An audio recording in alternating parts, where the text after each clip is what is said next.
I quit my corporate finance job and joined the United States Navy with the dream of becoming a SEAL. A decision, of course, that would forever change my life and set me on the path that I'm on today. So one day I was having a conversation with my twin brother. He's like, "Brent, you've got to be kidding me. SEALs? You're not being serious, right?" I'll admit, I don't even really know much about it, but I know one thing. There is no way in hell you could ever do that. I mean, let's face it, aren't these guys supposed to be, I don't know, world-class warriors or something? Like really tough guys? You are not tough at all. Again, don't know much about it, but I am pretty certain SEALs aren't nerdy, sniffly, emotional guys who cry during a Clorox bleach commercial. So let's just forget we had this conversation and stick with your nerdy finance job. Well, now I knew I had to do it, right? This is a true story. Literally a week later, I quit my job, and my buddy, whom I'd been training with, moved up here to Crested Butte, Colorado, where we trained for an additional 6 months for 5 hours a day at 10,000 feet altitude to get into the best physical condition that we could. Then in early 2000, joined the Navy, and after a couple months of basic training, was on a plane headed out to sunny San Diego, California, where we would begin our journey. I can tell you with exact certainty and clarity, like it was yesterday, that I have never been more nervous in my entire life than the day I stepped foot into the lobby of the Naval Special Warfare Training Center. But of course, at this point, there was no turning back. I had to be all in. It takes 18 months and costs about $3 million to acquire one SEAL. And that doesn't count the millions of dollars and years of arduous training once you actually make it to a team. That 18 months is broken into various segments. The first segment is 6 months long and called BUDS. Another one of our acronyms, it stands for Basic Underwater Demolition SEAL. BUDS has a 90% failure rate of highly capable candidates. None of us are extraordinary, exceptional individuals. We're just common people with an uncommon desire to succeed. So imagine those types of activities going on for months and months at a time. And then the irony is that the training just gets more difficult after that. So the third week of BUDS, the third week of this 18-month training pipeline is called Hell Week. And I assure you it's a lot worse than that sounds. It's designed to do one thing, simply weed out those not committed to the vision of becoming a SEAL. You do not sleep for an entire week. You run the equivalent of multiple marathons while wet and sandy inside and out. This is called getting a sugar cookie. It sucks because the instructors make a concerted effort to ensure you get the sand on the inside of your clothing so that it strips the flesh off your body as you run. It's like wearing sandpaper inside out. You swim dozens of miles in the open, frigid ocean. You run with heavy logs, heavy boats, heavy backpacks. You run the obstacle course multiple times a day. Endless calisthenics, brutal beatings. All while battling severe bruising, cuts, lacerations, stress fractures, cellulitis, broken bones, things that seemed uncomfortable or things that seemed almost seemingly impossible to become a part of your everyday life.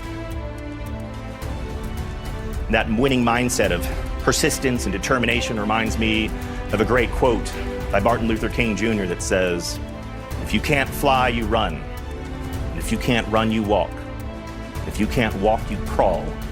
But no matter what, you keep moving forward." In the SEAL teams, we have an ethos, a creed that embodies our culture and our values. And a similar line from that ethos says, "I will not quit. I persevere and thrive in adversity. And if knocked down, I will get back up every time. I am never out of the fight." And that winning mindset is how each and every one of you, all of us, can continue to take point in our own lives, to push the confines of our comfort zone, to push the limits, to take calculated risks, to succeed and win, and to be all in all the time. If you think about that mindset, that winning mindset, winning here is a conscious decision. You will make up your mind whether you want to pass or you're going to choose to fail. Keep moving no matter what.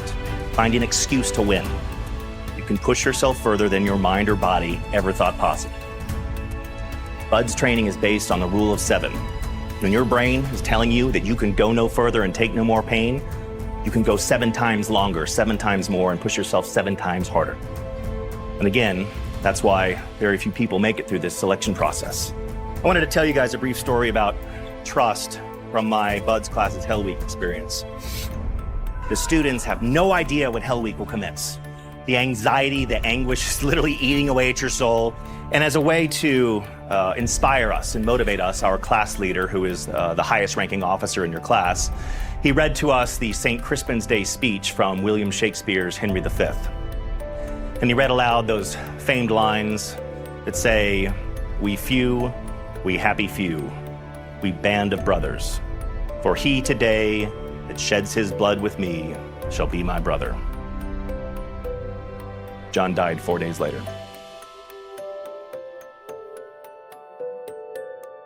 We were 4.5 days into Hell Week. There were only about 30 students left of the 250. We were in full gear, no fins, in an Olympic-sized swimming pool doing relay races. 4.5 days into Hell Week, you're hallucinating so violently, your body is so brutally beaten. It's more of an evolution in controlled drowning. Long story short, John suffered a massive heart failure and drowned in the pool right next to us. But again, we were hallucinating so violently and so exhausted at that point, nobody had any idea what was going on. So they ran us back across the street to the Special Warfare Center, and they put us in the classroom where we waited for a couple hours.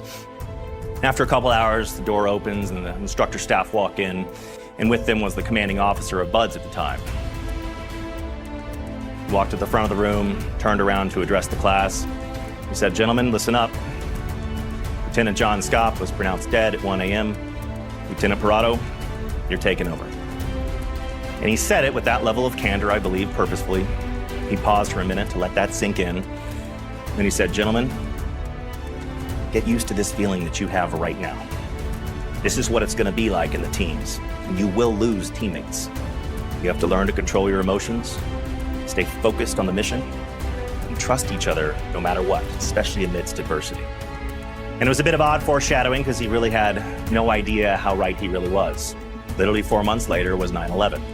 And that's when we all knew we'd be going to war where trust would be at a premium.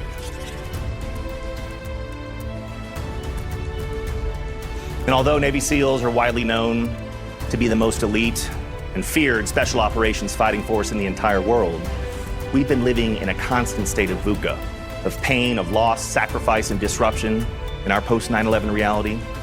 Yet how have we continued to persevere, adapt, and lean into that pain and sacrifice to fight and defeat a very dangerous and decentralized enemy? In large part, it's due to our very well-defined and distinct organizational culture, a culture where every single person pushes the limits and boundaries of their comfort zone every single day. We get comfortable being uncomfortable. Or as we say in the SEAL teams, we embrace the suck. Same thing when I made that decision to transition from corporate finance to start training and join the Navy to become a SEAL, a total mindset transformation. I had to think about the reality of the world around me in a totally different way. Everything had to change in order for me to achieve that lofty goal of a program that has a 90% failure rate. And any time in our life when we have that vision and that lofty goal, in the SEAL teams, we say, you got to eat the elephant one bite at a time. We break the big goals into bite-sized chunks, making them less daunting and more achievable. Navy SEALs can only be forged in adversity. Every single person in this room has and will continue to face various aspects of adversity throughout your entire life. But again, as you know, it's what we do and how we react in the face of adversity that builds our character and defines who we are. The trust you have in yourself to fulfill the promises you make to yourself to achieve those goals, to be disciplined and accountable. And like accountability, trust is the bedrock of any successful purpose-driven life. It's how you fuel the drive to achieve those goals. It builds resilience. Resilience is the foundation of any life lived outside your comfort zone. It is a privilege we must earn every day. We too, all of us, can embody that winning mindset. And each and every one of you can take away from this how to embody that winning mindset, to get comfortable being uncomfortable, to win, be all in all the time.